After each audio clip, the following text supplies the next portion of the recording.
Allow me to invite now at this moment first our former Prime Minister of the Republic of Kenya, Right Honorable Raila Odinga, to kindly come and deliver to us his memory and his wishes for this fallen hero. Karibu Mheshimiwa Raila Amolo Odinga. Karibu sana. Your Excellency, President Uhuru Kenyatta, President of the Republic of Kenya, First Lady Mama Margaret Kenyatta, Deputy President Archbishop Anthony Muheria, and all the clergy, the family of our departed Mzee Emilio Mwai Kibaki, waombolezaji wote ambao wamefika hapa. God is good and all the times. Asanteni sana. We have come, as I said yesterday, to take final farewell to a great Kenyan patriot. Now, I want to say a few things today about Mwai Kibaki. I want to say that the life and history of Mwai Kibaki is very much contemporaneous with the history of independent Kenya. Because as you said, Kibaki resigned from teaching to come and join the liberation movement. He was the chief executive officer of the most vibrant national movement for liberation, KANU. And in the elections of 1963, KANU won the elections, beating the then opposition KADU. Then, after that, Kenya became first independent, eventually a republic. So he was assistant minister, vice president, and a president, leader of opposition. But development in Kenya after independence are very much akin to what took place in the rest of the African continent. The constitution that brought independence was a fairly liberal constitution with a devolved system of government called Majimbo. Through a series of amendments, Majimbo was disbanded.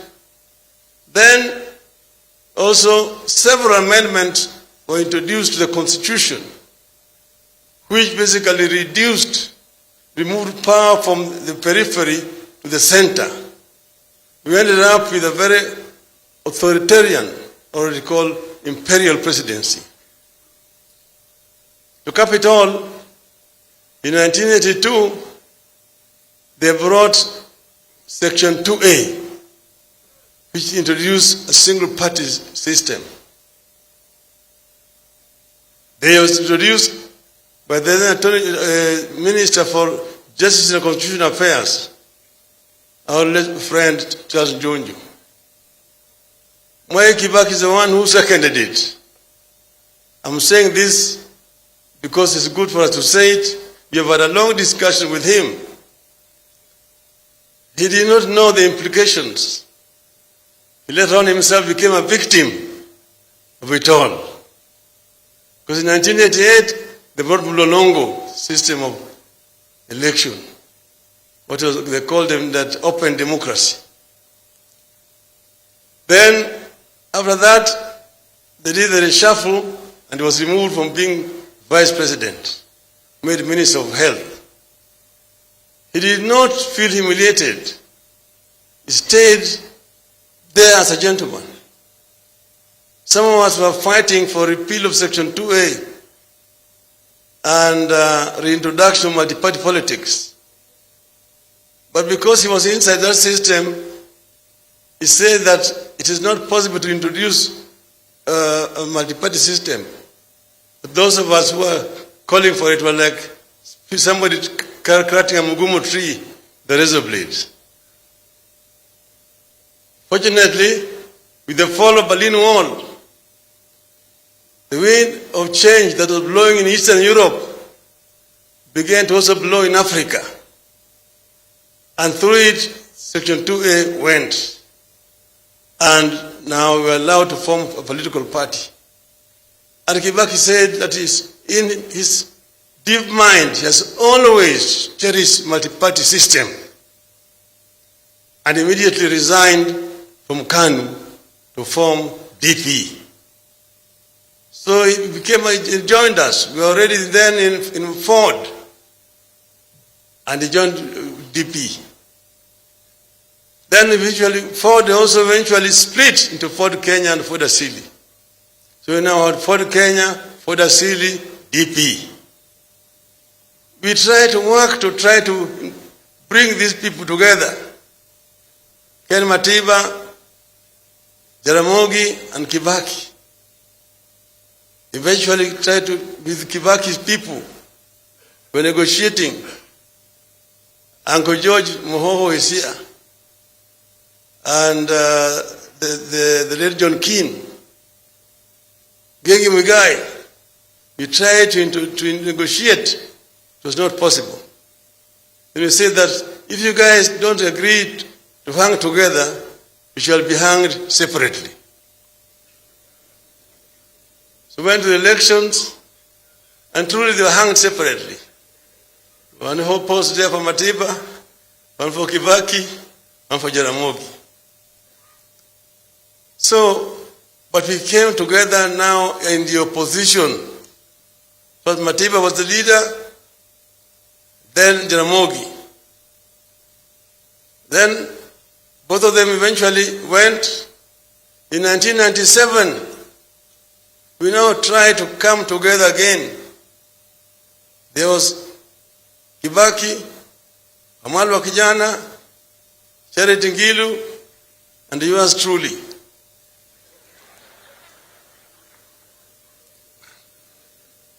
To try to come together. The late Mr. Leakey and Paul Mwite tried to mediate to bring us together. It did not work. Then again, we were hung separately. One for Kibaki, Raila, Amalwa, and Charity. So we stayed together like that. Come 2002, we were coming together again. We were separate. And then we came together to try to talk. And I was emphasizing that this time around, please, let us agree to have one candidate. And the negotiation took too long. The crowd was already in Uhuru Park. It was packed. They are saying, oh, let us go and tell the crowd that, oh, we will come back in 2 weeks' time. Now we have united. Come back in 2 weeks' time and tell them who is our candidate. I realized that we saw it in 92, we saw it again in 97, it's not going to work again. So this time around I decided to take the debate to the Wananchi. Then I asked them, because I was the last person to speak, I asked them, Simze Kibaki tosha?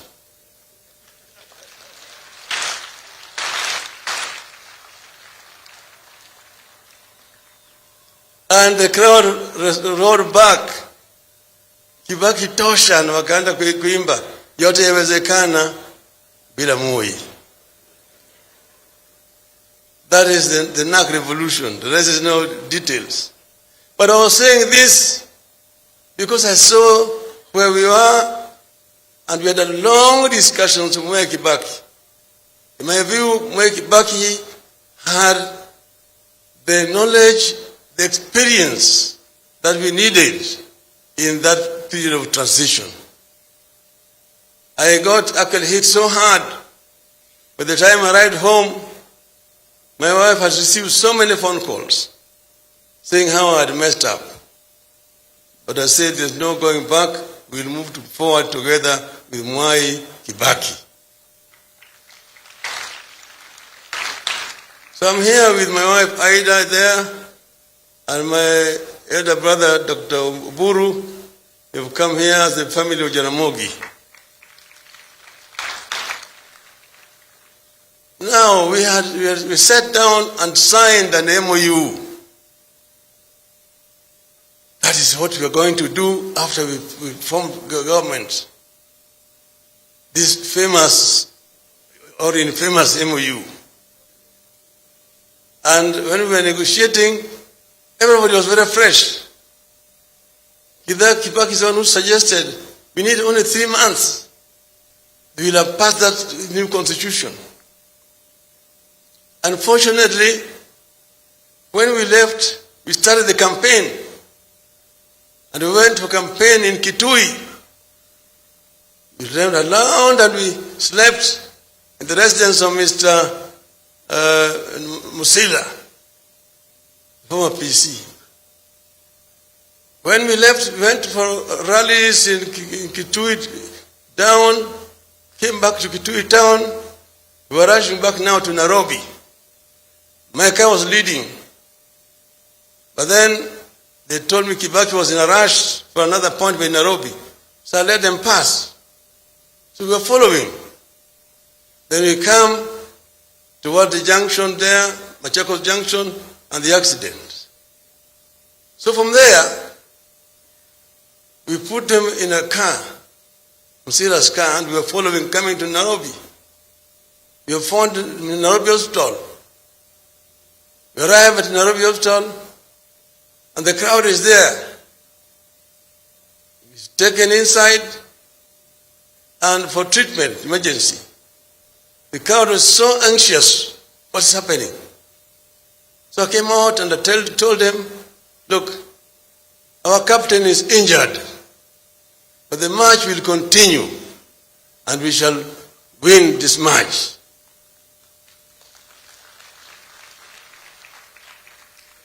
And after that, we evacuated Kibaki to London for treatment. And he came back. He was a very strong man. Mwai Kibaki, apart from being brilliant, brainy, has also got a very strong physical constitution.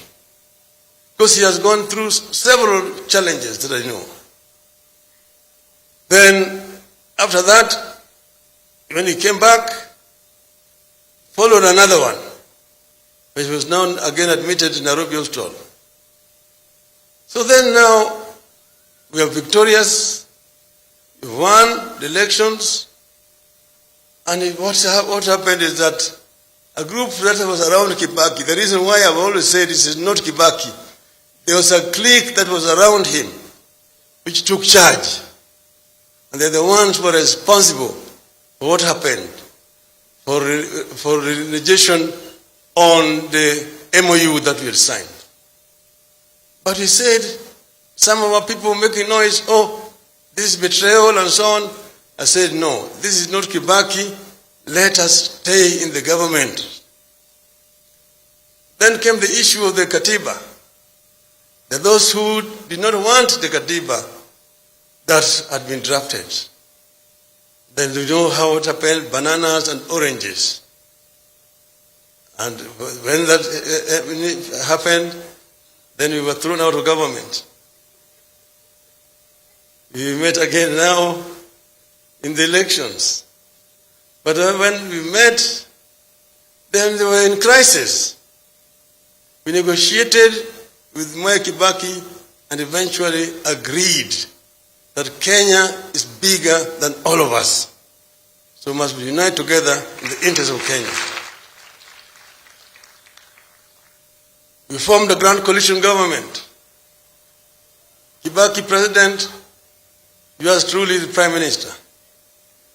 The order should have told you how we ran the government together.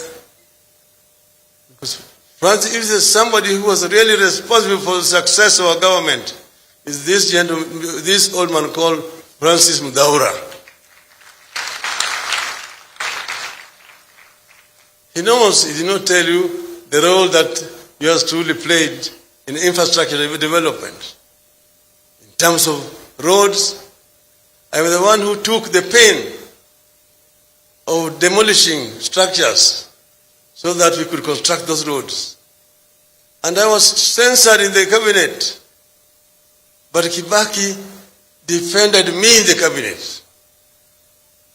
I said, where we are demolishing structures are structures which are built on road reserves, and those people have already been compensated. So Kibaki said, kama watu wanajenga kwa barabara, ibomolewe. Yes, what do you want us to do? And that is what happened. We sat together and we created what is called the National Economic and Social Council, NESC, as a think tank of the government. And that NESC is what came up with most of these projects. This LAPSET, SGR, the Konza, ICT City, special economic zones, all these came about as a result of the discussions in the think tank.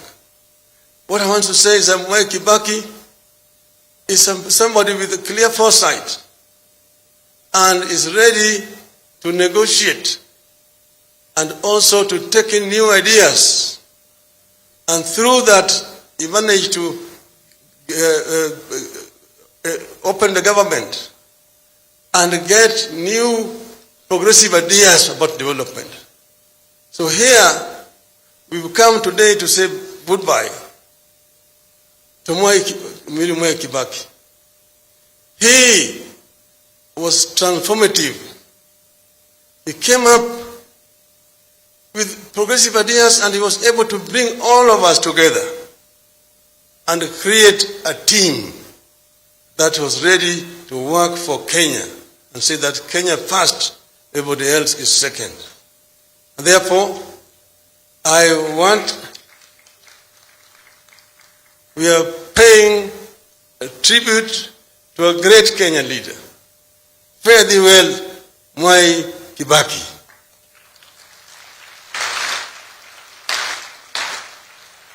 In your journey, convey our greetings to Hayati Mzee Jomo Kenyatta, to Jaramogi Oginga Odinga, to Thomas Joseph Mboya.